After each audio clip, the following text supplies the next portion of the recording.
Hello students, हमने gravitation के 2 parts पढ़ लिए हैं और अब हम थर्ड पार्ट स्टार्ट करने जा रहे हैं जिसमें हम मास एंड वेट के बारे में पढ़ेंगे और ये देखेंगे कि किसी भी चीज़ का वेट अर्थ पर क्या होता है, मून पर जाने पर उसके वेट में क्या फ़र्क पड़ता है। तो स्टार्ट करते हैं। मास एंड वेट, सबसे पहले हम मास पढ़ेंगे। We have learned in the previous chapter that the mass of an object is the measure of its inertia. Inertia हमने फर्स्ट चैप्टर में फोर्स एंड लॉज में पढ़ा था. Inertia is the position of the change in position.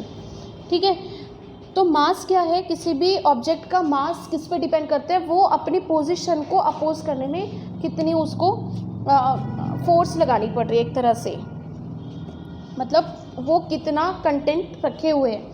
We have also learned that greater the mass the greater is the inertia. और ये हमने तब भी पढ़ा था कि अगर किसी का मास ज़्यादा है तो उसका इनर्शिया भी ज़्यादा है. जब मैंने ये बात बताई थी कि कोई हैवी स्टोन है और एक छोटा सा स्टोन है, तो कौन से स्टोन को हमें मूव करने में कम फोर्स लगानी पड़ेगी? जो छोटा स्टोन है, क्योंकि उसका मास कम है. जिसका मास ज़्यादा है हमें फोर्स उस पर ज़्यादा लगानी पड़ेगी. तो मास ज़्यादा है तो इनर्शिया भी ज़्यादा है. It remains the same whether the object is on the अर्थ और द मून. तो मतलब अगर हम मास की बात करें, चाहे हम अर्थ पर रहें या मून पर रहें, हर चीज़ का मास सेम रहता है. Thus the mass of an object is constant and does not change from place to place. तो मास किसी भी चीज़ का कांस्टेंट रहता है. मास क्या है? उसने अपने में कितना, मतलब कितना उसका कंटेंट है, वो उसका हो गया मास.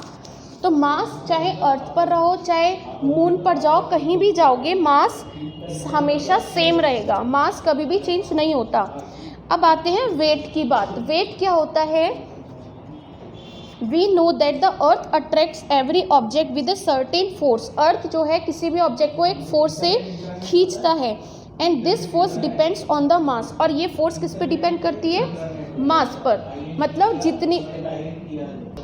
मतलब अर्थ किसी भी ऑब्जेक्ट को एक फोर्स से अट्रैक्ट कर रही है, और वो कितनी फोर्स से अट्रैक्ट कर रही है वो होता है उसका वेट. तो इसका मतलब weight is equals to force. Earth किसी भी चीज़ को कितनी फोर्स से खींच रही है, या वो चीज़ कितनी फोर्स से अर्थ की तरफ अट्रैक्ट हो रहा है, ये हो गया उसका वेट. तो मास और वेट में डिफरेंस है. मास तो हो गया उसमें कितना कंटेंट है. वेट हो गया कि वो कितनी फोर्स से अर्थ की तरफ पुल हो रहा है, वो उसका वेट हो गया. अब अर्थ की ग्रेविटेशन ज़्यादा है तो यहाँ पे उसका वेट भी ज़्यादा होगा. अब अगर हम चले जाते हैं मून पर, मून की ग्रेविटेशनल फोर्स कम होती है, तो किसी भी चीज़ का वेट मून पे जाते ही कम हो जाएगा. आगे देखो. We know that the earth attracts every object with a certain force and this force depends on the mass of the object and the acceleration due to gravity. मतलब कितनी फोर्स से वो अर्थ की तरफ अट्रैक्ट हो रहा है. The weight of an object is the force with which it is attracted towards the earth. तो वेट क्या हो गया? कितनी फोर्स से वो अर्थ की तरफ अट्रैक्ट हो रहा है. We know that F is equals to ma. F की वैल्यू मास इंटू एक्सीलरेशन. और जब हम एक्सीलरेशन ड्यू टू ग्रेविटी की बात करते हैं तो F क्या हो गया? mg. F is equals to mg. The force of attraction on an object is known as the weight of the object. तो फोर्स क्या हो गया? कोई भी फोर्स वो हो गई जितनी उसका वेट है. F जो है mg के बराबर है. It is denoted by W. तो इसे कैपिटल W से डिनोट करते हैं, substituting the same in equation. तो W is equals to F. देखो, W is equals to F और F is equals to M into G. तो W is equals to M into G. ठीक है. As the weight of an object is the force with which it is attracted towards the earth, the SI unit. अब जब W हम कह रहे हैं कि ये एक तरह से फोर्स की तरह होता है, तो weight is equals to force, तो इसकी यूनिट भी क्या होगी? जो फोर्स की यूनिट होती है, फोर्स की यूनिट होती है न्यूटन, तो वेट की यूनिट भी क्या होगी? न्यूटन. इसीलिए अक्सर क्वेश्चन आ जाता है कि what is the unit of weight. तो हम हमेशा याद रखेंगे वेट फोर्स के बराबर होता है और उसकी यूनिट होती है न्यूटन। तो मल्टीपल चॉइस क्वेश्चन अगर इस तरह का आता है तो इसको ध्यान से आंसर करना। The weight is a force acting vertically downwards. तो वेट क्या हो गया, कोई भी चीज़ जो वर्टिकली डाउनवर्ड्स, वर्टिकली मतलब सीधे नीचे की तरफ जो फोर्स लग रही है उसको हम कहते हैं weight. We have learn that the value of G is constant at a given place. G की वैल्यू कॉन्स्टेंट होती है, therefore at a given place the weight of an object is directly proportional to the mass. अब G की value तो हमेशा constant रहती है, लेकिन मास जिसका ज़्यादा होगा उसका वेट भी ज़्यादा होगा, जिसका मास कम होगा उसका वेट भी कम हो जाएगा। तो अल्टीमेटली वेट किस पे डिपेंड हो गया, मास पर डिपेंड हो गया। Weight is proportional to mass. Mass ज़्यादा वेट ज़्यादा, मास कम वेट कम। क्यों होगा ऐसा, क्योंकि जी की तो कोई वैल्यू, जी की तो वैल्यू हमेशा सेम है। जी की वैल्यू सेम है तो वेट जी पे तो डिपेंड करेगा नहीं, जी तो कहीं भी जाओ सेम रहेगा, लेकिन मास बढ़ता चला जाएगा तो वेट भी बढ़ता चला जाएगा, मास घटता चला जाएगा, वेट भी घटता चला जाएगा। It is due to this reason that at a given place we can use the weight of an object as a measure of its mass. और इसीलिए हम मास को और वेट को इक्वल लेके चलते हैं, क्योंकि जी तो सब जगह सेम रहता है, हमने अभी अभी पढ़ा है। तो हम क्या कहते हैं, हम जनरल लैंग्वेज में कह देते हैं इसका वेट कितना है। हम मास पूछना चाहिए, तो मास और वेट जब अलग अलग क्वांटिटी है तो हम मास को वेट से क्यों रिलेट कर देते हैं, क्योंकि जी जहाँ पे मैं सपोज यहाँ बैठी हूँ और यहाँ पर मास किसी भी चीज़ का 100 ग्राम है और इसका वेट भी इसका ग्रेविटेशन यहाँ जी सेम है। अब यहाँ से मैं 1 किलोमीटर दूर जाती हूँ तो वहाँ पे जी तो जब हम कह रहे हैं सेम है तो जी भी सेम है, तो मास जब इसका 100 है तो वहाँ भी तो 100 ही होगा। अब इसीलिए यहाँ पर वेट इसका 100 आया तो उधर भी वेट उसका वही आएगा, चेंज नहीं होगा। The mass of an object remain the same everywhere, that is on the earth, मतलब अर्थ पर, या हम and on any planet where is its weight depend on its location. जहाँ जाएगा मास उसका सेम रहेगा। अब क्या है, weight of an object on the moon, लेकिन हम कह रहे हैं कि अर्थ पर जो ग्रेविटेशनल फोर्स है वो उसकी 9.8 है, लेकिन जब हम मून पर जाते हैं तो मून की जो ग्रेविटेशनल फोर्स है वो कम है। देखो, we have learn that the weight of an object on the earth is the force with which the earth attracts the object. तो अर्थ पे जब हमने किसी की वेट की बात करी तो वो हो गया कितनी फोर्स से अर्थ ने उस चीज़ को अट्रैक्ट किया था। जब हम मून पर जाएंगे तो मून उस चीज़ को कितना अट्रैक्ट कर रहा है, ये मून पर उसका वेट हो जाएगा। The weight of an object on the moon is the force with which the moon attract that object. तो मून पे उस चीज़ का वेट क्या होगा, कितनी फोर्स से वो मून उसको अट्रैक्ट कर रहा है। The mass of the moon is less than that of the अर्थ। अब मून का मास कितना है,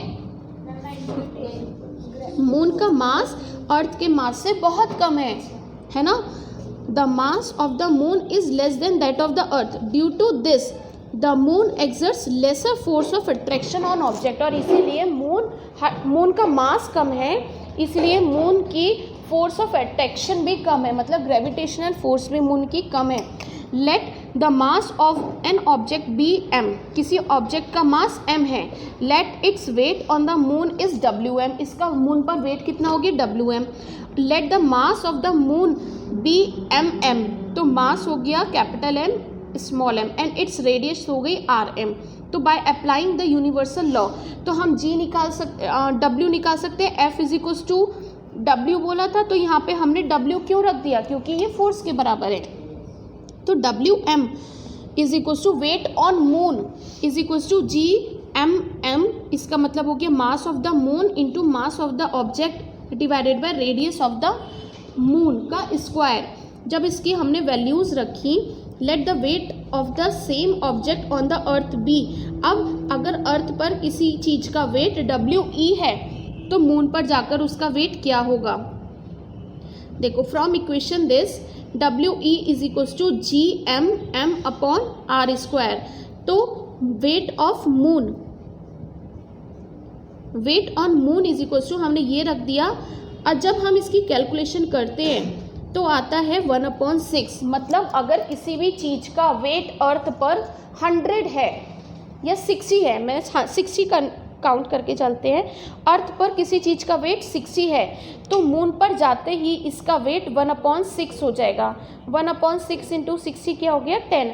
तो इसका मतलब अगर कोई चीज़ अर्थ पर 60 किलोग्राम की है तो वो मून पर जाते ही उसका वेट हो जाएगा 10 किलोग्राम। क्यों हो गया ऐसा?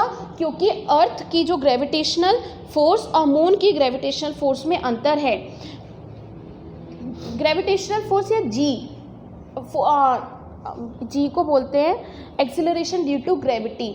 तो मून की 1/6 होती है, तो मास किसी भी चीज़ का मून पर जाते ही 1/6 हो जाता है। अब अगर किसी चीज़, मैं यहाँ से 6 किलो कोई चीज़ लेकर गई हूँ मून पर, यहाँ से मैंने उसका वेट किया था, वेट आया था 6 किलोग्राम, ठीक है। अब जैसे मैं मून पर जाके उसको वे करूँगी, उसका वेट आएगा 1 किलोग्राम। हम वे कैसे करते हैं? आपने देखा होगा, सब्जी अगर आप लेने जाते हैं तो वो क्या करते हैं, एक तराजू है, तराजू पे सपोज आप आलू लेने गए, तराजू पे एक साइड वो आलू रख देते, तो अब आलू नीचे की तरफ ढलकते, नीचे की तरफ जाता है तराजू, फिर वो वहाँ पे 2 किलो का बाट रख देता है, तो वो क्या होते हैं, बराबर हो जाते हैं। तो वो नीचे की तरफ जो क्या हुआ, वो वेट ही तो हो गया, अर्थ की तरफ अट्रैक्ट हो रहा था, हमने उसी को तो बैलेंस करा, और उसको बैलेंस करने के लिए हमें 2 किलो का वो लोहे का बाट रखते हैं। उससे हमें पता चल जाता है कि हाँ ये 2 किलो मतलब इस पर इतनी फोर्स लग रही थी, उसको इक्वल करने के लिए हमने उधर वो बाट रख दिया। तो ये क्या हो गया, वेट हो गया, ठीक है, जो भी अर्थ की तरफ होता है। Weight of the object on the moon is equals to 1/6 into 10 its weight on the earth. मतलब अगर किसी चीज़ का वेट अर्थ पर 30 है तो मून पर जाते ही क्या हो जाएगा, 1/6 से मल्टीप्लाई कर दो तो इसका वेट 5 रह जाएगा, ठीक है। चलिए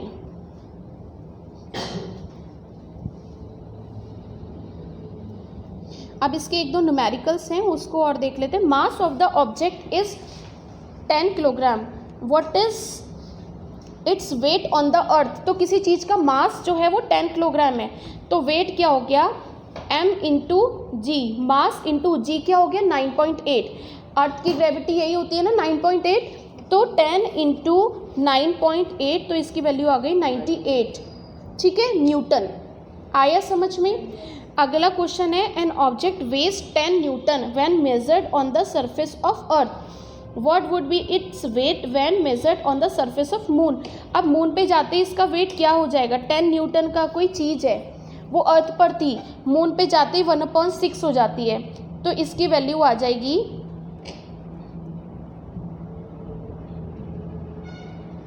1.66 समथिंग आ जाएगी। देखो इसका क्या है, हाँ 1.67 न्यूटन आ गया। आ गया समझ में? अब what are the difference between mass of the object and its weight. इसका सबसे मेन पॉइंट है, mass is always same everywhere. Mass किसी भी चीज़ का सेम रहेगा, लेकिन वेट उसका चेंज हो सकता है। अगर आप अर्थ पर कुछ और है, कहीं और जाओगे, उसका वेट चेंज हो जाएगा। दूसरा, मास की यूनिट क्या है, किलोग्राम है, जबकि वेट की यूनिट न्यूटन है। दूसरा, why is the weight of an object on the moon 1/6 its weight on the earth. तो इसका आंसर ये वाला होगा, ये यहाँ पे ये जो पूरी कैलकुलेशन है वेट ऑफ द यहाँ पर आएगा। देखो W is equals to weight of the mass is equals to ये आ गया, weight of the moon is equals to ये आ गया। और जब हम इसका रेशियो लेंगे, ये देखो WM ये आ गया, तो WM की वैल्यू आ गई ये मून पर है और अर्थ पर कुछ और आती है, तो एक बारी WM/WE करेंगे तो दोनों की वैल्यू को रखेंगे, उसके बाद आएगा ये 0.165, या फिर हम इसको 1/6 भी कह देते हैं। इसको सॉल्व करके तो हमें ये बताना होगा, वेट किसी भी चीज़ का लेके हम ऐसे बता सकते हैं, ठीक है। तो आपका ये वाला चैप्टर भी ख़त्म हो गया। All the best for your examinations, bye bye.